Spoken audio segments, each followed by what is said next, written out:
Yo le continúe bendiciendo, iglesia. Déjame ver la hora, pues no me quiero pasar de las 3 horas que me dieron para predicar. Qué bueno ver la iglesia una vez más, con algunos invitados, algunos amigos. Permíteme decirle, yo soy un invitado, pero yo no soy visita. Yo me siento parte de la familia de la Iglesia Bíblica Cristiana de Cienfuegos, y es una de nuestras oraciones también el crecimiento en todos los aspectos de la iglesia. Crecimiento en conocimiento, el crecimiento en unidad, el crecimiento en amor. Eso va a darle una iglesia que crece también en números de personas.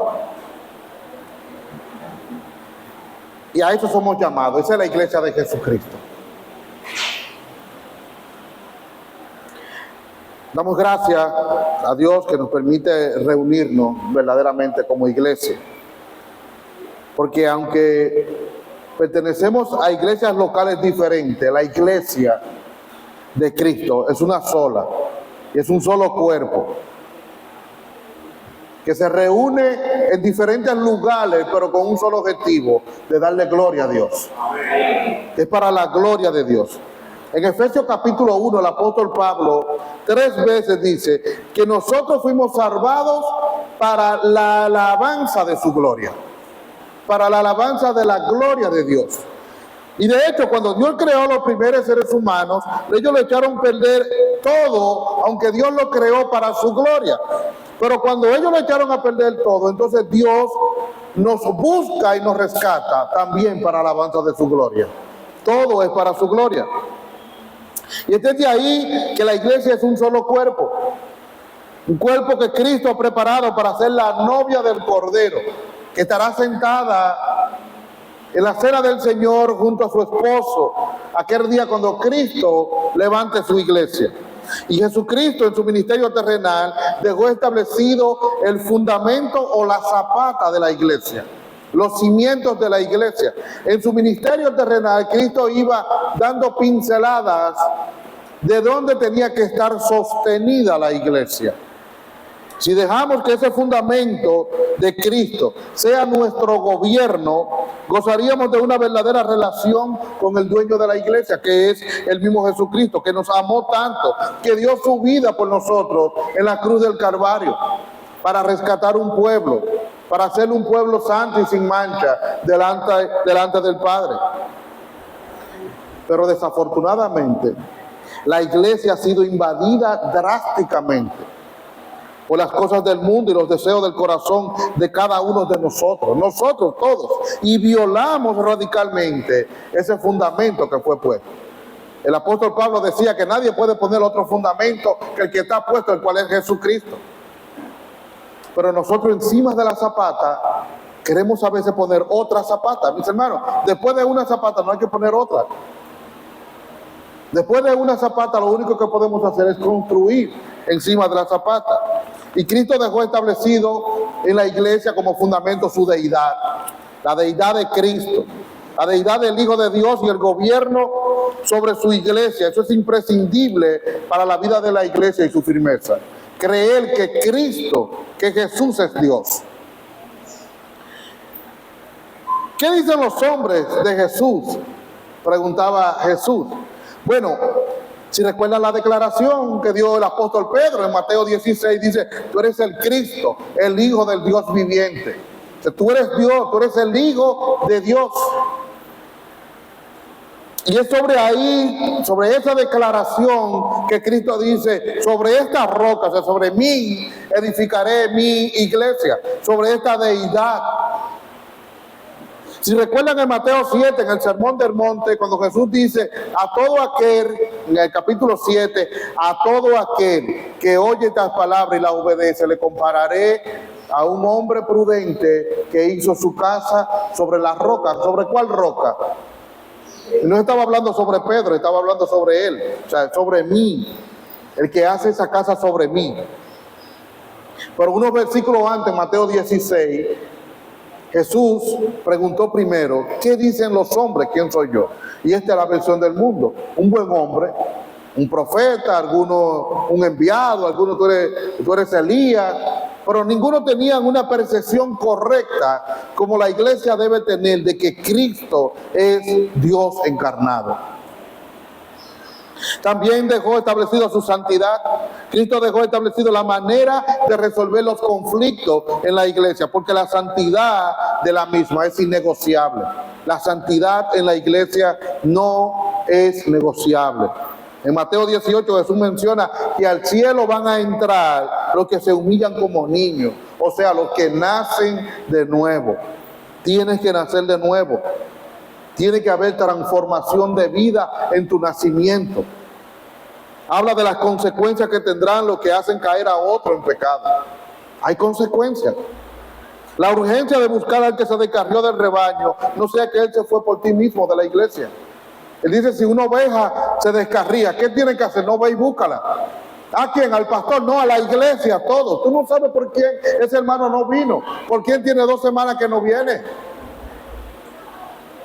Y si él está pasando por un momento difícil, entonces tú eres que tienes que rescatar a tu hermano. Y eso es parte de la santidad de la iglesia. La necesidad de reconciliarnos urgente entre los hermanos. Que cuando hay un conflicto tiene que ser resuelto lo más pronto posible. El motivo del perdón. Todo para que la iglesia pueda mantenerse santa y pura delante de Dios. La falta de santidad produce interés de posiciones. La falta de santidad en la iglesia produce desánimo espiritual. Un comentarista hablando de la iglesia de Corintios, muchos conocen la trayectoria cuando han leído de la iglesia de Corintios, dijo que el problema no es la iglesia de Corintios. El problema es que Corintio entró en la iglesia, el mundo, dejaron entrar las cosas del mundo para resolver los asuntos de Cristo, asuntos espirituales, como el mundo lo resuelve, con la carne. Y eso no es santidad. Cristo dejó establecido también la unidad de la iglesia. En Juan 17, Jesús, horas antes de ir a la cruz, le oraba al Padre por la unidad de la iglesia.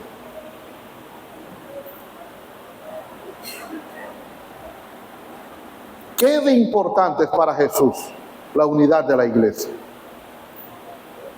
Él podía en ese momento tener tanta angustia que él no quisiera, no, yo no quiero ni siquiera hablar de nada. Y él le oraba al Padre para que sean uno. Como el Padre y él son uno, que se mantengan así. Y dice en Juan 17, en el verso 21, dice, para que crean que tú me has enviado. Usted quiere ver impactada su comunidad, usted quiere ver impactada la iglesia, únanse. Una iglesia unida llama con su estilo de vida, de unidad y de amor, a que los demás crean en Cristo.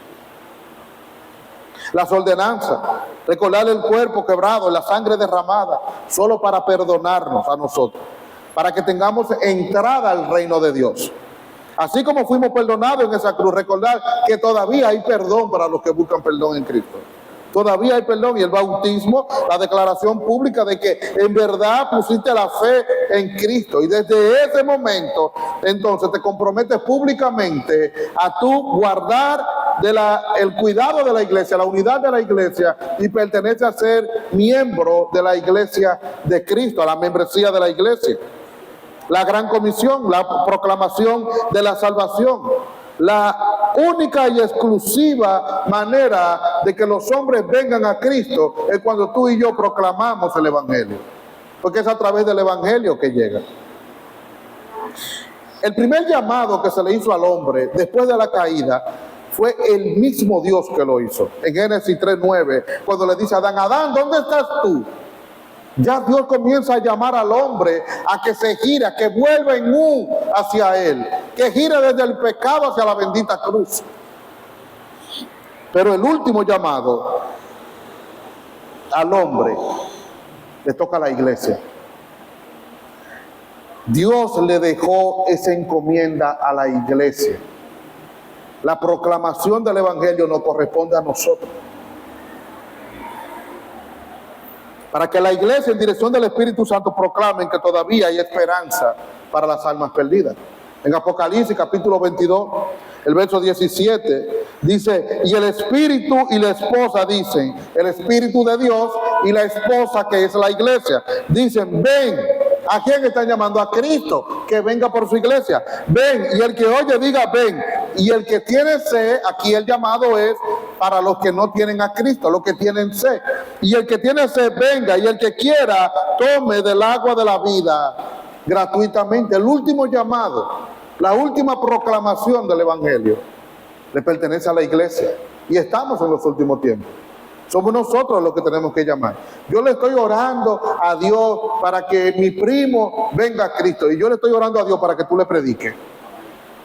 Porque si tú no le predicas, Él no va a venir. Tenemos que proclamar el Evangelio. Jesús comisionó un grupo de 12 a llevar un mensaje para la transformación de un mundo entero. Y cada creyente tiene la responsabilidad de seguir proclamando ese glorioso mensaje que es el Evangelio de Jesucristo. La dependencia en el Espíritu Santo. Jesús también le dijo, yo no lo voy a dejar solo, le dejaré el Consolador. Cristo dejó el Consolador para habilitar al creyente del poder de Dios.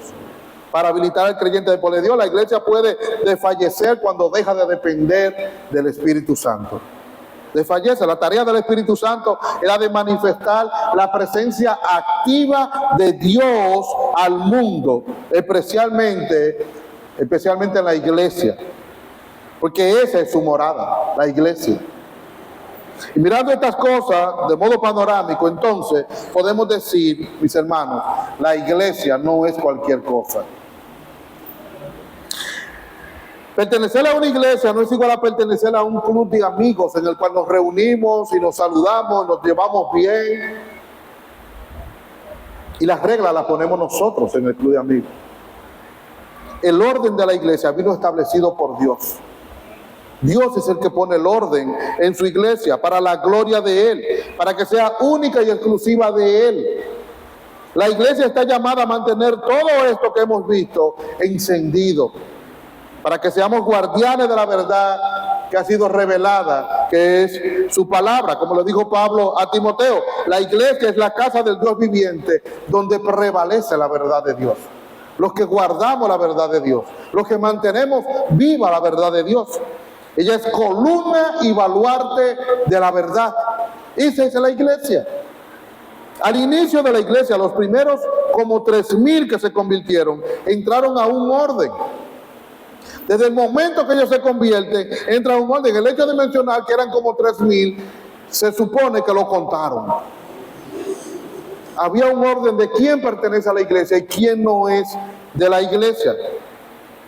Eso nos da a entender que la iglesia desde el primer día, eso fue el primer día de la iglesia, la primera predicación. Desde el primer día había un orden establecido por Dios.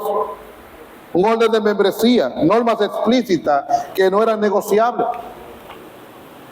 Yo les invito, amados hermanos, a que abramos nuestras Biblias. Los que no la trajeron, la pueden encender. En Hechos capítulo 2, en los versos del 42 al 47, en este sermón que hemos titulado Las columnas de una iglesia firme. Las 4 columnas de una iglesia firme. Hechos capítulo 2, los versos del 42 al 47. En realidad nos vamos a detener bien en el versículo 42, pero para poderle darle una mejor comprensión lo extendemos hacia el 47. Dice Hechos 2:42, y perseveraban en la doctrina de los apóstoles, en la comunión unos con otros, en el partimiento del pan y en las oraciones. Y sobrevino temor a toda persona, y muchas maravillas y señales eran hechas por los apóstoles. Todos los que habían creído estaban juntos y tenían en común todas las cosas. Y vendían sus propiedades y sus bienes y los repartían a todos según la necesidad de cada uno. Y perseverando unánimes cada día en el templo y partiendo el pan en las casas, comían juntos con alegría y sencillez de corazón, alabando a Dios y teniendo favor con todo el pueblo. Y el Señor añadía cada día a la iglesia los que habían de ser salvos. Damos gloria y honra a ti, mi Dios, porque nos permite abrir tu palabra. Ella es viva y eficaz. Ella es cortante.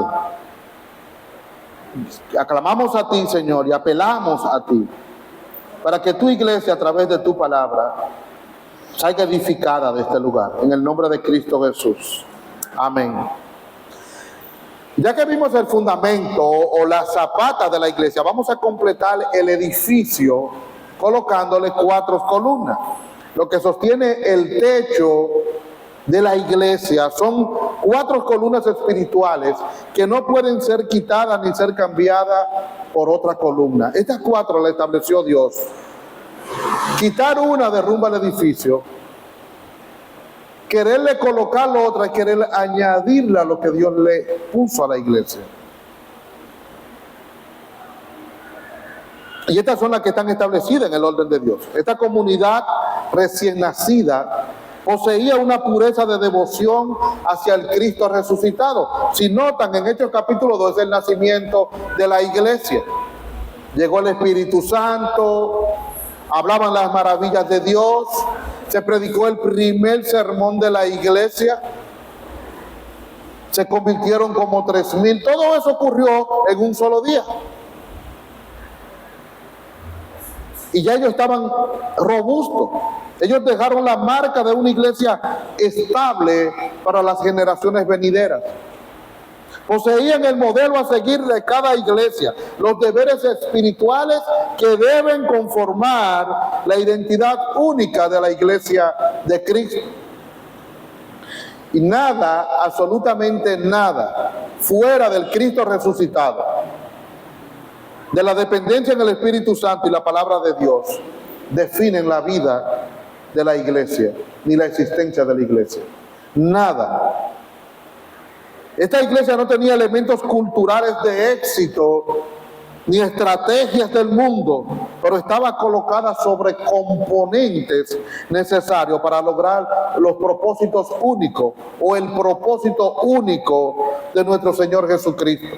La iglesia contemporánea será eficaz en llevar a pecadores a Cristo cuando manifieste los mismos elementos claves de deberes espirituales que marcaron esta primera comunidad de cristianos.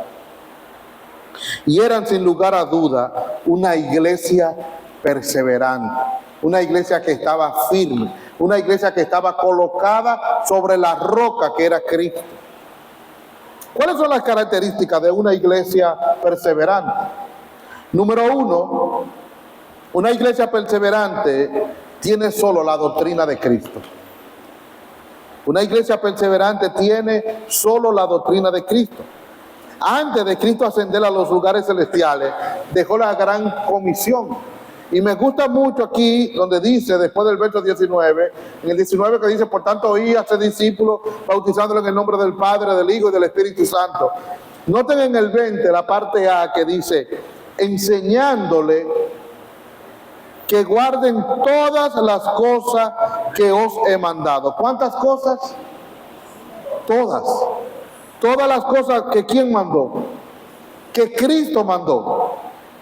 Y a veces queremos limitar la iglesia a saber solo lo que yo quiero enseñarle a la iglesia.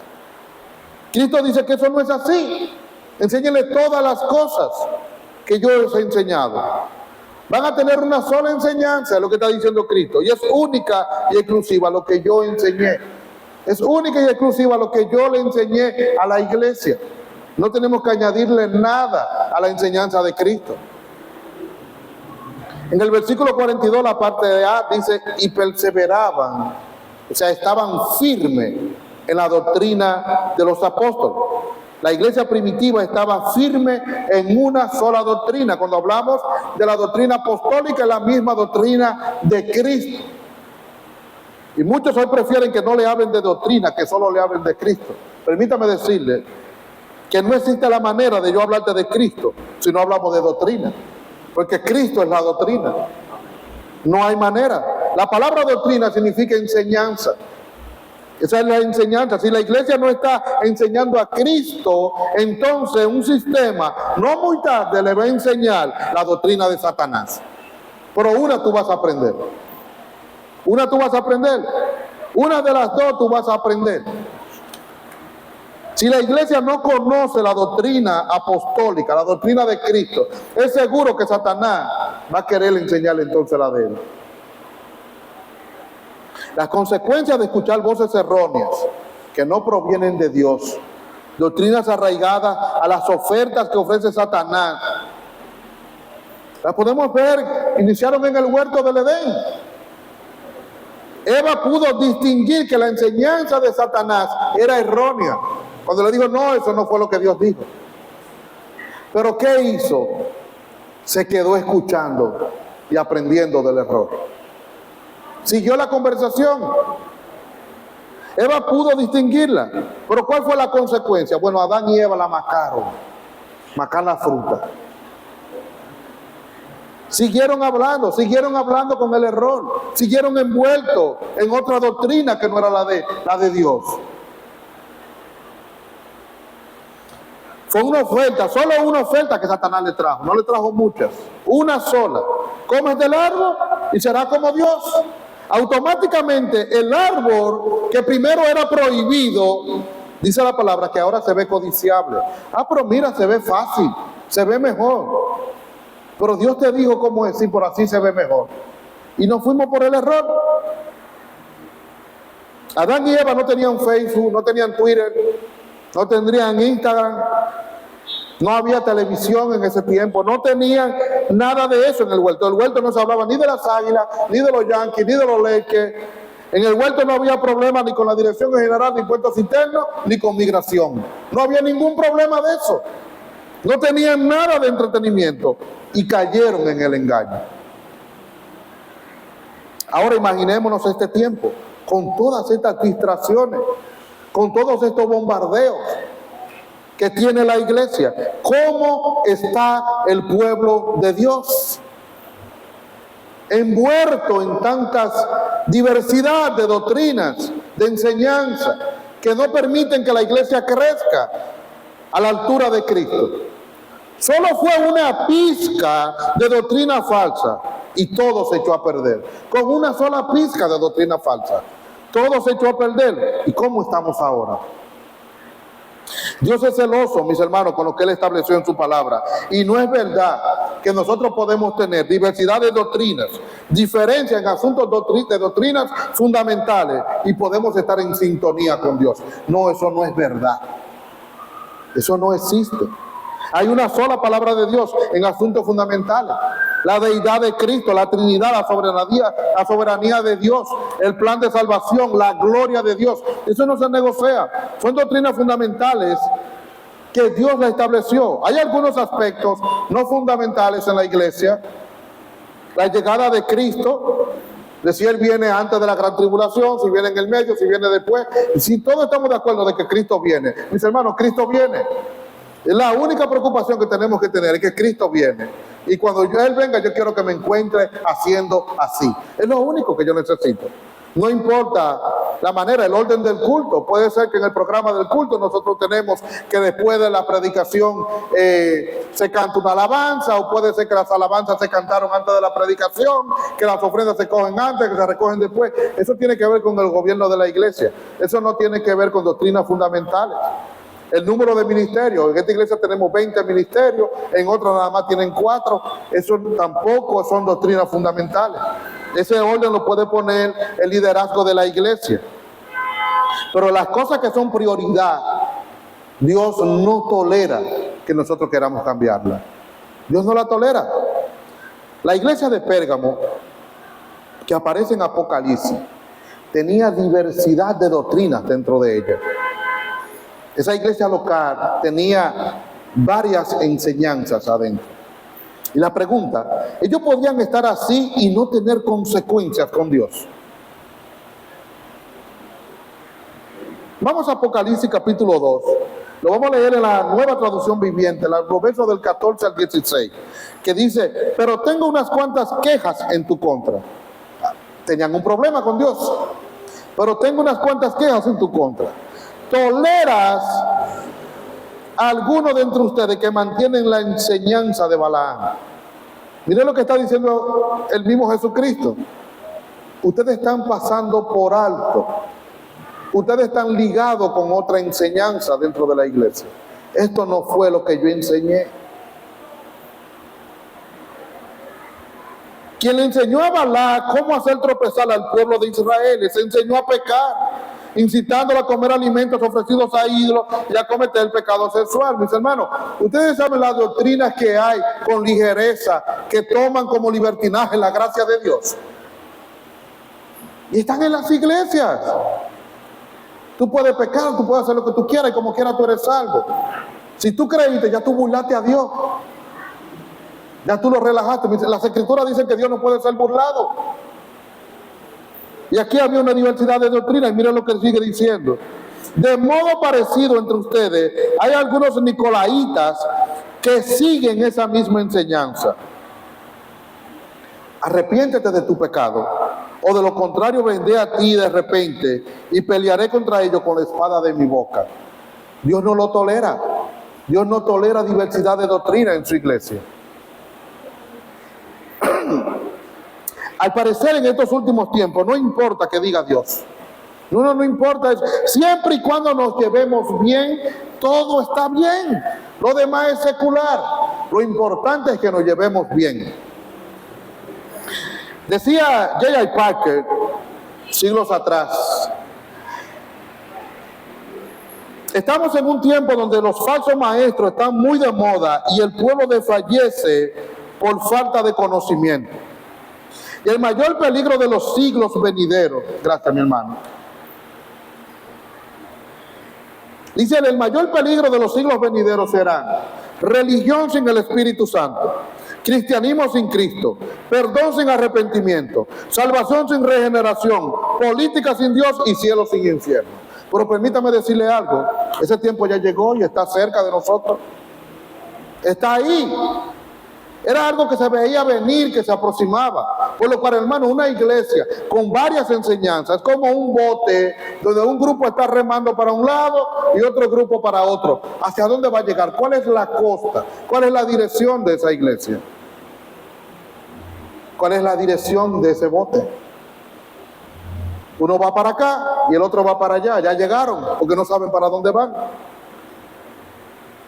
La enseñanza apostólica tiene dos aspectos fundamentales. Número uno, primero, la doctrina bíblica. Si el liderazgo no se preocupa por enseñar la verdad de Dios revelada en su palabra, el crecimiento de la iglesia en conocimiento quedará en cero. Y eso es parte que le corresponde al liderazgo de la iglesia. Enseñar la doctrina de Cristo. La iglesia será una presa fácil para Satanás ofrecerle ofertas y cambiar la primogenitura por cualquier taza de lenteja. O sea, esa iglesia está expuesta a caer en cualquier trampa. Es una responsabilidad. Por eso es que cuando dice, por tanto, ir y hacer discípulos, tratar de que se convierta, hagan los discípulos, caminen con ellos de la mano. ¿Para qué? Porque van a venir vertientes por los lados. Y Pablo le dice a Timoteo, a quien Pablo dejó en Éfeso, enseñando sana doctrina, en 2 de Timoteo 1, de 13 al 14, y lo voy a leer en la Nueva Traducción Viviente, dice, aférrate al modelo de la sana enseñanza que aprendiste de mí. No la cambies, Timoteo. Un modelo formado por la fe y el amor que tienes en Cristo Jesús, mediante el poder del Espíritu Santo, quien vive en nosotros. Guarda con sumo cuidado la preciosa verdad que se te confió. Aférrate, Timoteo, le dice él. Aférrate, apriétala. No la sueltes esta enseñanza. No la sueltes por nada. No dejes que nada te cambie. De hecho, unos versículos antes, Pablo le había dicho a Timoteo, aviva el fuego que hay en ti. Aviva el fuego que hay en ti. Al parecer Timoteo estaba bajando la guardia. Y Pablo dice, no, aférrate, no la sueltes. No puedes aferrarte, Timoteo, a lo que tú dejaste apagar. Tienes que encenderla. El liderazgo de la iglesia debe estar comprometido a mantener la antorcha de la sana doctrina de Cristo encendida. Tiene que estar comprometida con eso. Eso no se negocia en la iglesia. Y además de la doctrina bíblica está también el carácter cristiano. No solo es saber la Biblia, sino vivirla. Dice Santiago, capítulo 1, versos 22 al 25, texto muy conocido. Pero sé hacedores de la palabra y no tan solo oidores, engañándonos a vosotros mismos. Es un engaño, mucho conocimiento y poca vida cristiana. Eso es un engaño. Porque si alguno es oidor de la palabra, pero no hacedor de ella, este es semejante al hombre que considera en un espejo su rostro natural. Porque él se considera a sí mismo y se va y luego olvida cómo era. Mas el que mira atentamente a la perfecta ley, la de la libertad, y persevera en ella, no siendo oidor olvidadizo, sino hacedor de la obra, este será bienaventurado en lo que hace. La enseñanza apostólica no era solo información, sino también transformación de vida. Transformación de vida. Mi vida va a reflejar lo que creí, modelando vida cristiana. Cristo dejó establecido el estándar de vida que se requiere, a tal punto que Juan escribió en 1 de Juan, capítulo 2, verso 6, que si alguno dice que permanece en él, ¿qué debe hacer? Andar como él anduvo. Hay una vida que yo tengo que transmitir, la vida de Cristo.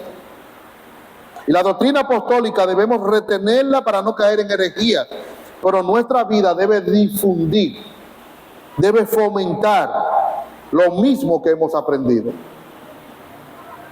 La sana doctrina va anclada a carácter de vida cristiano. La segunda columna, la segunda característica de una iglesia perseverante es que una iglesia perseverante tiene una sólida comunión. Una iglesia perseverante tiene una sólida comunión. Ellos perseveraban y estaban firmes en la doctrina apostólica, que es la misma de Jesucristo, pero también perseveraban en la comunión los unos con los otros. Y esa palabra comunión, que es igual a koinonía, aparece aproximadamente 20 veces en la Biblia, y sus derivados en todas sugieren una participación unánime entre dos personas o grupos. En este caso, tratándose de la iglesia, requiere un amor que provenga de Dios, un amor ágape, o sea, que estemos en un mismo sentir. Un amor sin condición, es el amor o la relación sincera hacia Dios y hacia el hermano de manera general. Es la relación vertical que tiene que ser igual que la horizontal. Como está tu relación con Dios, lo vamos a evidenciar como está la relación con el hermano tuyo. Dice Juan, 1 de Juan 1:3, lo que hemos visto y oído, eso os anunciamos, para que también vosotros tengáis comunión con nosotros. Y nuestra comunión verdaderamente es con el Padre y con su Hijo Jesucristo. La manera como está nuestra relación con Dios es la manera en que está con mi hermano. Si yo estoy a pleito con mi hermano, así mismo yo estoy con Dios. Dios es amor y yo no puedo transmitirle a un hermano guerra y yo creer que yo estoy bien con Dios. No hay forma. La comunión entre los hermanos de la fe no es una simple amistad dominguera, sino que es estar de acuerdo en las cosas de prioridad. La prioridad más grande para Dios es el amor. El amor. El Señor Jesucristo le dijo a la iglesia de Éfeso, o amas o mueres. Y era una iglesia que Dios, Jesucristo, la elogió rotundamente por su ortodoxia que tenía. Una iglesia que doctrinalmente podían distinguir cuando por esa puerta entraba un falso apóstol. Ellos tenían una doctrina sólida. De hecho, por esa iglesia, en el tiempo de la fundación de la iglesia, por ahí pasó Priscila, Aquila, Apolo, Pablo, Juan Marcos, el apóstol Juan. Era una iglesia que tenía todos los fundamentos para tener una doctrina sólida. pero el mucho conocimiento lo llevó a tener falta de amor. De tal manera que Jesús le dijo a ellos: recuerda bien de dónde has caído y arrepiéntete. ¿Sabe lo que significa recuerda bien de dónde has caído? Vete allá donde tú comenzaste a matar a tus hermanos. Cuando tú comenzaste a dejar de amarme, vete allá atrás, inicia de cero. No le pases pañito tibio ahora aquí adelante, vete allá atrás. Dice, porque si no te arrepientes, entonces vendré sobre ti y yo voy a quitar tu candelabro. ¿Y sabe lo que Jesús le está diciendo? Yo voy a apagar la iglesia de una manera tal que ni yo ni mi Santo Espíritu se va a ver ahí.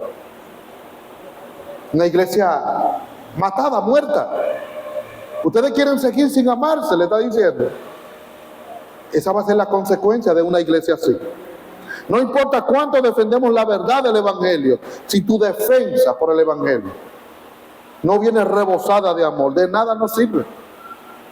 De nada nos sirve. El enfoque de cada creyente debe estar en dirección a la gloria de Dios, y es completamente imposible dar gloria a quien nosotros no amamos. Es imposible darle gloria a quien no amamos. Es imprescindible que nuestra actitud y conducta esté alineada a la gloria de Dios, en una muestra de amor hacia Él y hacia los demás, como le dice Pablo a la iglesia de Filipo. Filipenses capítulo 2, versos 1 y 2. Leemos en la Nueva Versión Internacional. Dice Pablo: por tanto, si tienen algún estímulo en su unión con Cristo, amor hacia arriba, algún consuelo en su amor, algún compañerismo en el espíritu, el amor hacia abajo, algún afecto entrañable. Miren lo que dice Pablo en el verso 2: llénenme de alegría. En la Reina Valera dice: completen mi gozo. O sea, no estaba completo. Completen mi gozo teniendo un mismo parecer, un mismo amor, unidos en alma y pensamiento. O sea, que lo que yo saque de mi corazón, lo que llegue a mi mente, no sea destruir al hermano, sino en amarlo. El verso 44 de Hechos 2 dice: todos los que habían creído estaban juntos y tenían en común todas las cosas. La primera comunidad fomentaba una relación de unidad en manera general. Tenían en común todas las cosas. Sus deseos del alma, lo que venía del corazón, de sus entrañas, y lo que ellos pensaban para su hermano, era amarlo. Y esa es la marca que Cristo le había pedido a ellos. En Juan capítulo 13, versos 34, 35, dice: un mandamiento nuevo os doy, ¿cuál? Que os améis los unos a los otros. Por eso no es nuevo. No, eso no es nuevo, por eso como yo os he amado, no como ustedes aman. Dice que os améis los unos a los otros como yo os he amado. Un amor ágape que proviene de Dios. En esto conocerán todos que soy mi discípulo, si tuvieres amor los unos por los otros. La marca distintiva de que somos la iglesia de Cristo está en el amor. Lamentablemente en estos últimos tiempos la actitud de nosotros es contraria a la de la iglesia primitiva. Se empoderó el egoísmo, la vanidad, la falta de empatía, el orgullo, el entronamiento, o sea, yo querer el trono que le pertenece a Cristo. Ya desde el primer siglo esto venía ocurriendo, pero en este tiempo el ego se empoderó y se nos importa matar a un hermano. Hay un filósofo judío llamado Benedict de Spinoza, y se decía que en un momento había profesado el ser creyente, y hace una observación desastrosa en cuanto al cristianismo y la forma en que se pelean.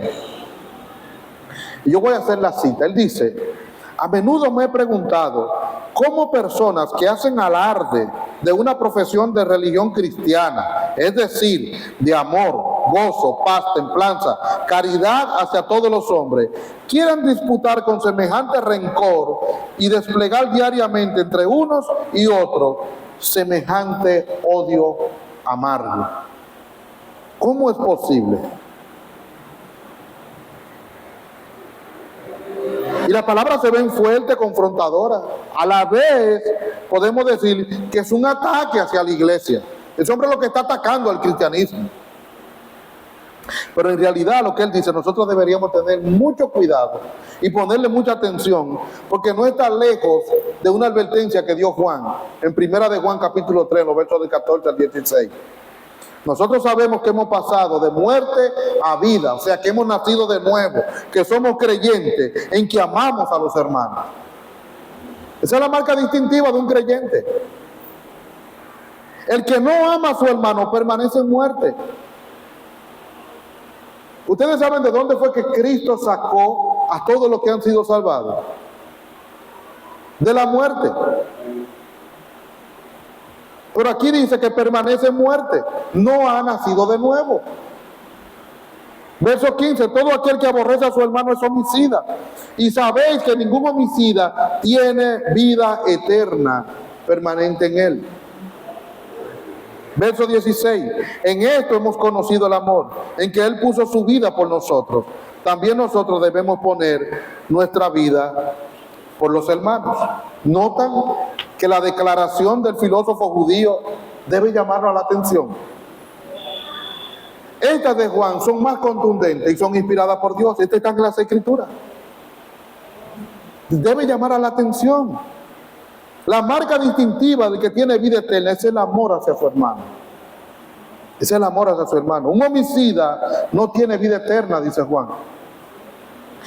Usted se convierte en un homicida cuando usted apela a su arma más mortal para atacar a su hermano. La lengua, el rechazo y la parcialidad. O mejor dicho, cuando atacar a tu hermano se convierte en una práctica en nuestra vida. Ya yo lo hago así, yo sé cómo atacarlo, yo sé cómo atetar a un hermano en la esquina que no se pare más de ahí. Yo sé cómo sacarlo de los ministerios. Yo sé cómo no dejarlo que crezca, yo sé cómo no dejar que le enseñe. Yo sé cómo hacerlo. Y después que lo pongo allá, entonces le digo a los demás, pero el hermano fulano no se quiere parar de ahí. Pero canalla, ¿no fuiste tú que lo pegaste en esa esquina? Ve y quítalo. Y eso lo sabemos hacer en la iglesia. No, pero yo tengo amor por mis hermanos. Cuando nos vemos en la iglesia, me sonrío con todo y le doy un fuerte abrazo a cada uno. De hecho, me sé los nombres de todos mis hermanos y los llamo por su nombre. Y todo eso suena lindo, eso es verdad. Pero en los versículos de 16 al 18 de primera de Juan 3, dice otra cosa de cuál es el amor que está hablando. En esto hemos conocido el amor, en que Él puso su vida por nosotros. También nosotros debemos poner nuestra vida por los hermanos. Está hablando de amor sacrificial. ¿Qué sacrificio tú haces por tu hermano? Sí, dale el abrazo, pero sacrifícate por él. Pero el que tiene bienes de este mundo y ve a su hermano tener necesidad y cierra contra él su corazón, ¿cómo mora el amor de Dios en él? Eso es un amor externo, pero no un amor ágape. Usted sabe que el hermano está en necesidad. Yo estoy orando por ti para que Dios supla en tu casa, pero tú tienes una despensa llena. Tú tienes una caja vacía esperando que tú eches lo que tú le vas a llevar al hermano. Sí, ora por él, pero ve orando con él cuando él vaya comiendo, que él va a estar más feliz así. Una necesidad de medicina, necesidades de angustia. Sabemos por la situación, no sabemos por la situación que está enfrentando un hermano ahora mismo en su corazón. Pero cuando él no viene el domingo, pero el hermano está descarriado que no viene, y tú sabes por qué él no vino. Tú sabes cómo él se siente. Llámalo, búscalo, ve donde él.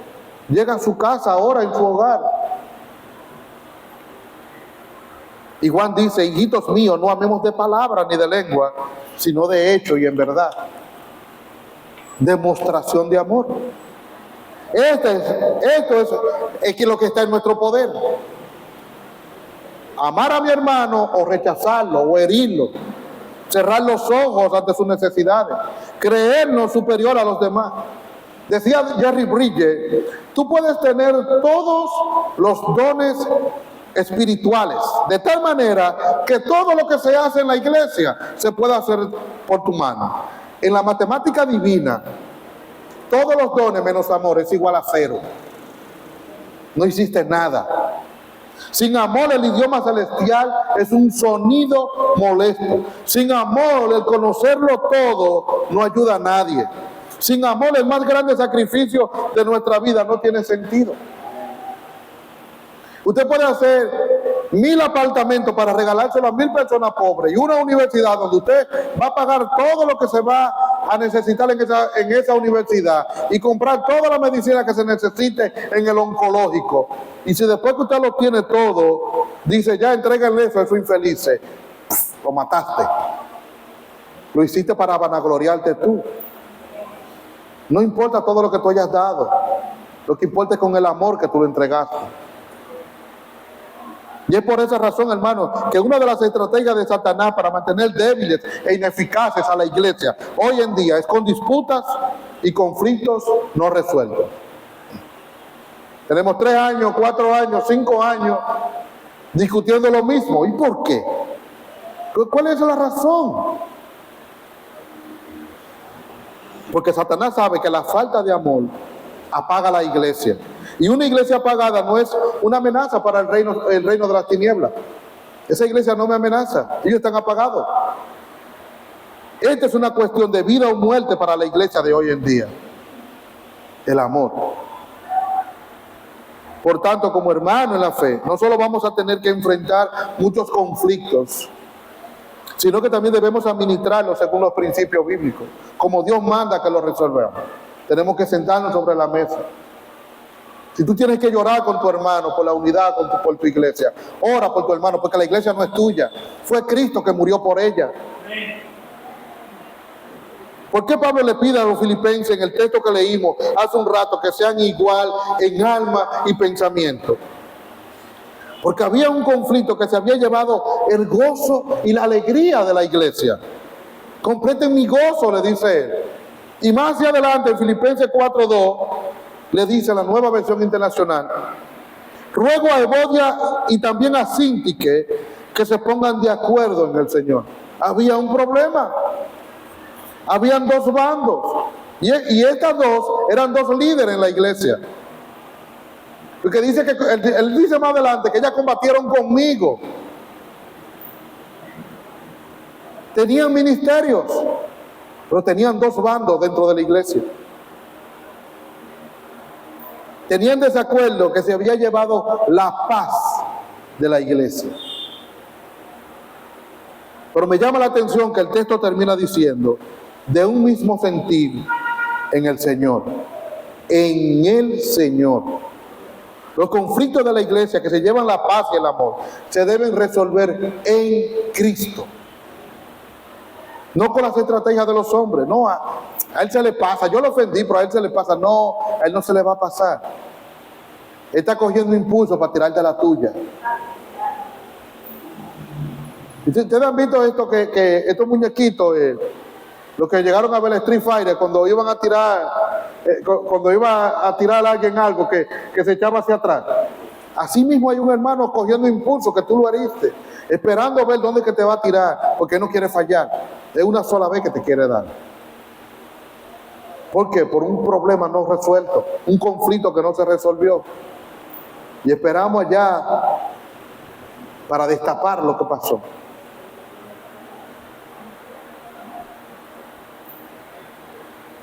Por lo cual, hermano, lo contrario o lo opuesto al amor y la comunión, esa es la división. La división. El pastor Miguel Núñez le llama a la división la plaga de la iglesia. Y las grandes divisiones de la iglesia no ocurren cuando un grupo se va por rebeldía. No, esa no es la división grande de la iglesia. Ese es el resultado final de lo que Satanás ya hizo en la iglesia. Es probable que ese grupo que salió, Dios permitió que se vaya también para que la iglesia se limpie por el problema que tenían. La peor división es la que se queda dentro de la iglesia. Y con ella le quitamos el trono a Cristo. apagamos el Espíritu Santo. Debilitamos la iglesia a tal punto que en el tiempo de adoración, la exposición de la palabra, el culto de oración y los tiempos de estudio se ven llenos de actividades, pero vacíos de Dios. Vacío de Dios. ¿Qué es la división? ¿Cuáles son las características de una persona divisiva? ¿En qué termina la división? ¿Cuáles son los pasos para desbaratar ese espíritu divisivo que hay entre nosotros?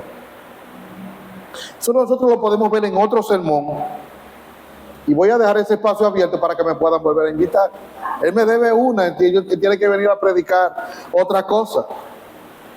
Pero aquí lo más importante es que Dios nos está llamando a la unidad en todo el sentido de la palabra. Dios nos está llamando a estar unidos. Y a veces creemos que no estamos siendo divisivos, mis hermanos. Hasta que nosotros no nos examinamos, nosotros no sabemos que probablemente el problema del conflicto, la principal piedra del conflicto, soy yo mismo. Yo no quiero dejar que el otro suba, que el otro crezca. Yo soy el que tengo las cosas estancadas, porque si no es a la manera mía, no se va a hacer. La manera del otro no funciona.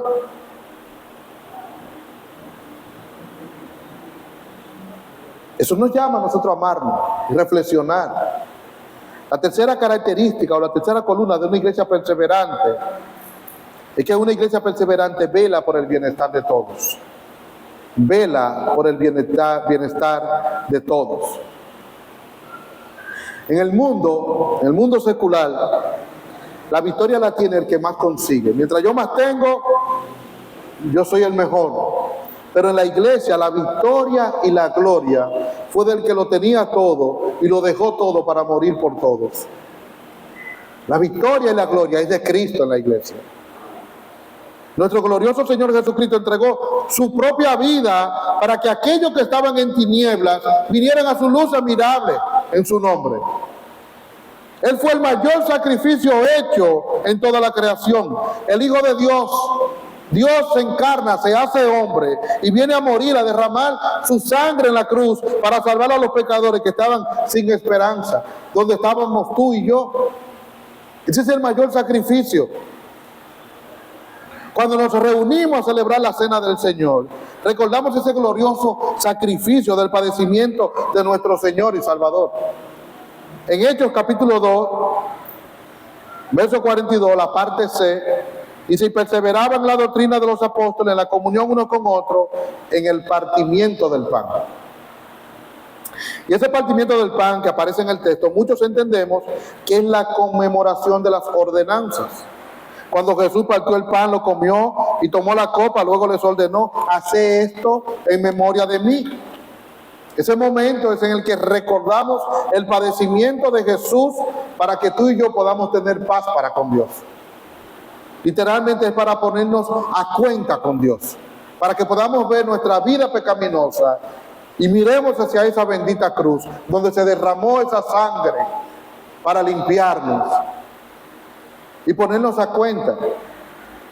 Pero ese partimiento del pan aquí también tenía otro ingrediente que celebraba la iglesia. Vamos al verso 46, Hechos 2:46, dice, y perseverando unánimes cada día en el templo y partiendo el pan en las casas, comían juntos con alegría y sencillez de corazón. Cuando ese grupo de personas decidieron dejar la enseñanza de los fariseos para ahora ser enseñados por 12 hombres sin estudio, sin letras, a pertenecer a una comunidad que los fariseos rechazaban, entraron en una guerra contra el gobierno judío, contra el Estado judío. Y probablemente muchos de ellos estaban pasando por necesidades tan grandes que hasta en sus propias casas, dice Mateo 10:21, que los hijos entregarán a los padres. O sea, en la misma casa había tantos problemas que tú podías ser expulsado de tu casa por tú haber dicho yo quiero a Cristo. Que tú negaste la ley y lo expulsaban de la casa o lo entregaban al gobierno romano. ¿Qué estaba pasando? Que había padecimiento. ¿Qué hacía la iglesia? Que iba y se reunía con los que no tenían nada Se convirtieron como 3,000. ¿Dónde lo iban a congregar? Por las casas. Iban por las casas y compartían con los demás, llevaban los alimentos para comer con todos. No solo llevaban, tengan, miren, ahí está para que cocinen, y se iban. No, dice el texto que ellos comían todos juntos. Se reunían y ellos comían todos juntos con alegría. Aquí no había nadie mejor que nadie. Aquí no había nadie que estaba en un mejor peldaño. Dice que estaban todos alegres y con sencillez de corazón. Su anhelo, su corazón estaba dispuesto a darlo todo para que su hermano lo tenga todo.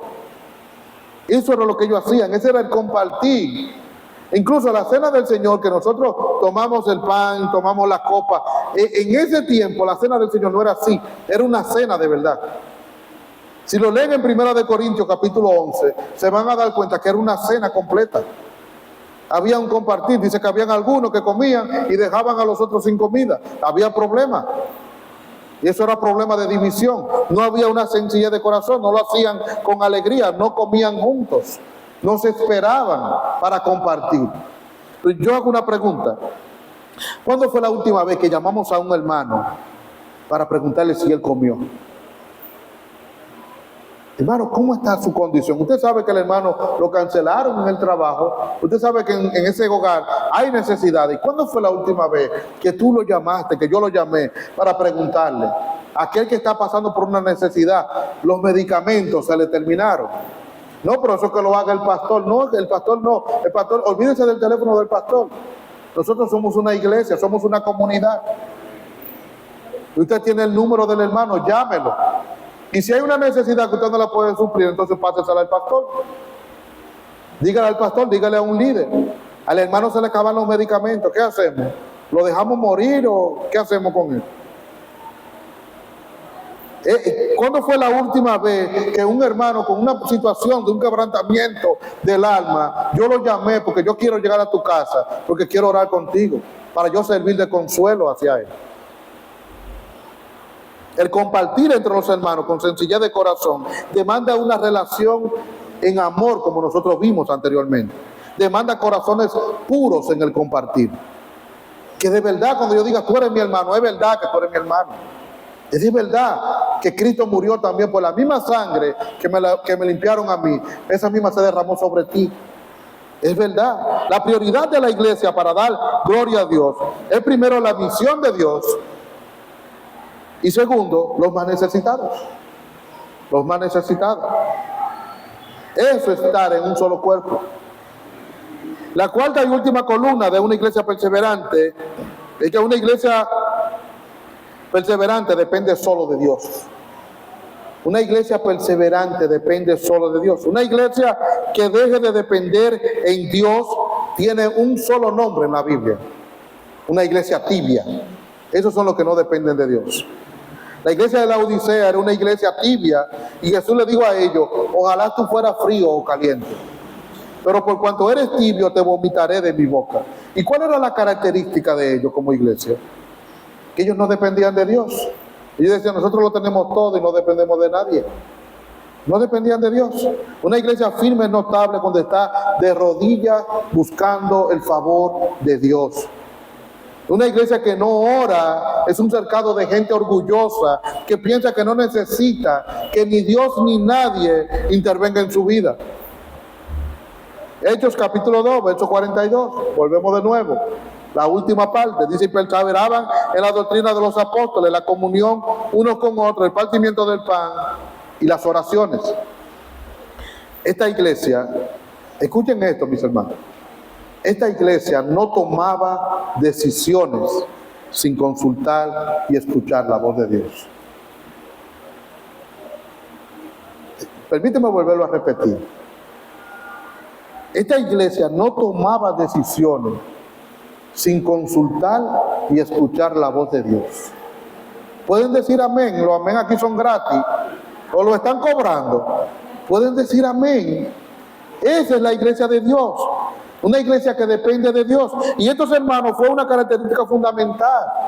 Esto fue una característica fundamental de esta iglesia, la iglesia primitiva. La clave del éxito de la iglesia está en la oración, la comunión con Dios, la dependencia de Dios. Esa es la clave del crecimiento de la iglesia. Los apóstoles aprendieron esto. ¿De quién? ¿De quién fue que ellos aprendieron esto? ¿Fue de Jesús? Jesús podía estar en un banquete y de repente se despegaba y se iba a orar. Lo dejaba solo. No, hay una prioridad. Yo tengo que hablar con Dios. Hay decisiones que se van a tomar y tienen que estar conectadas con Dios. Cuando Jesús se despide de ellos, que lo envía al aposento alto, en Hechos 1:14 dice, y ellos estaban todos unánimes, ¿haciendo qué? Orando. Luego van a tomar una elección, van a elegir quién va a ser el sucesor de Judas. ¿Cómo lo decidieron? Orando. Después llega el Espíritu Santo. ¿Cómo estaban ellos cuando llegó el día de Pentecostés? Orando. Luego la iglesia era amenazada, que no le vayamos nosotros hablando más en este nombre. ¿Y qué hicieron ellos? Se fueron a orar y apelaron a Dios y le dijeron, Señor, escucha sus amenazas y danos a nosotros poder para hablar tu palabra. Dice que cuando ellos terminaron de orar, el lugar donde estaba tembló y fueron todos llenos del Espíritu Santo y hablaron con denuedo la palabra de Dios. Oraron a Dios. Ellos nos están amenazando, pero nosotros necesitamos proclamar esta verdad. Necesitamos proclamar el Evangelio. El apóstol Pedro fue encarcelado, lo iban a decapitar. ¿Qué hizo la iglesia? ¿Fue con cartelones allá delante del gobernador? No. Fueron y oraron en el aposento alto y estuvieron orando hasta que Dios envió un ángel y sacó a Pedro de ahí. Van a elegir los primeros misioneros para la iglesia. A Bernabé y a Saulo, lo envían a Asia Menor, llegan a Europa, se expande el evangelio por el mundo entero y llega aquí hasta América Latina, para que tú y yo podamos poner nuestra fe en Cristo. ¿Cómo se logró eso? En Hechos capítulo 13, orando. Ellos oraron por eso. La mayor fuerza de la iglesia no está en las muchas ocupaciones ni en los muchos ministerios, está en la mucha oración. Una iglesia de rodillas. El apóstol Pablo dice, nuestras armas no son carnales, sino espirituales. Escuchen esto para terminar. Es un deber sin opción. Debemos ser una iglesia con una sola doctrina. Debemos ser una iglesia unida en amor, de verdad, un amor de verdad. Debemos ser una iglesia que cuide de los hermanos necesitados. Y debemos ser una iglesia que clame a Dios de día y noche. Que Dios intervenga en la iglesia. ¿Cuál sería el resultado de todo esto si apelamos a estas cosas? Dice el verso 47, alabando a Dios y teniendo favor con todo el pueblo, y el Señor añadía cada día a la iglesia los que habían de ser salvos.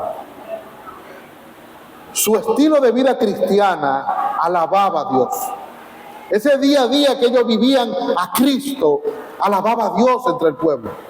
Tenían el favor del pueblo con su modelo, su vida transformada, fomentaba un nuevo nacimiento, una nueva vida en Cristo. El Señor le añadía cada día a los que habían de ser salvos. La salvación es de Jehová, no es de nosotros. Y Él tiene el número de personas contadas que van a aceptar a Cristo, dice Romanos 11. Pero como dice un pastor, amigo mío, Dios no va a mandar sus ovejas donde no sean pastoreadas. Una iglesia que todos los días enseñe y viva la doctrina de Cristo, que está unida en un solo cuerpo, que está atendiendo las necesidades de los necesitados y de rodillas ante Dios. El resultado será que todos los días el Señor le va a añadir a esa iglesia los que han de ser salvos. Porque ese es el modelo de la iglesia que Cristo compró con su sangre. La iglesia de Hechos 2:42. Ese es el estilo de vida de la iglesia, que quedó para la iglesia de todos los siglos. Está en nuestras manos si nosotros queremos que esa iglesia vuelva a vivir. El estilo de vida de la iglesia no es todos los domingos ponernos, no, esta es la ropa de yo ir a la iglesia, ni algunos meses del año. Es ser una iglesia perseverante, firme, constante, los 365 días del año. Y un día más, pues si hay un año que tiene 366. Viviendo vida cristiana, todos los días. ¿Tú quieres, hermano, que seamos esa iglesia? Dígame. Díganle amén a Cristo. ¿Usted quiere esa iglesia? Esa es la iglesia que nosotros queremos, pero debemos empezar por ti y por mí. Debemos empezar por nosotros para que la gloria de Cristo se manifieste en él. ¿Qué le parece si oramos? Padre, alabamos tu nombre, Señor, porque al escuchar tu palabra podemos decir, Señor, gracias. Gracias porque ella encontramos tantas verdades. Gracias porque ella es la única verdad. Y nosotros apelamos a ella porque queremos obedecerte y caminar según tus estatutos. Queremos ser esa iglesia, mi Dios, que persevera. Una iglesia que se mantiene unida en comunión. Una iglesia, Señor, que da a conocer, que vive vida cristiana, que vive la palabra de Dios. Una iglesia que ama a sus hermanos. Una iglesia que está de rodillas clamando delante de ti. Oh Dios, haznos ser esa iglesia. Nosotros queremos ser de impacto y no podemos ser de impacto por nuestra propia fuerza.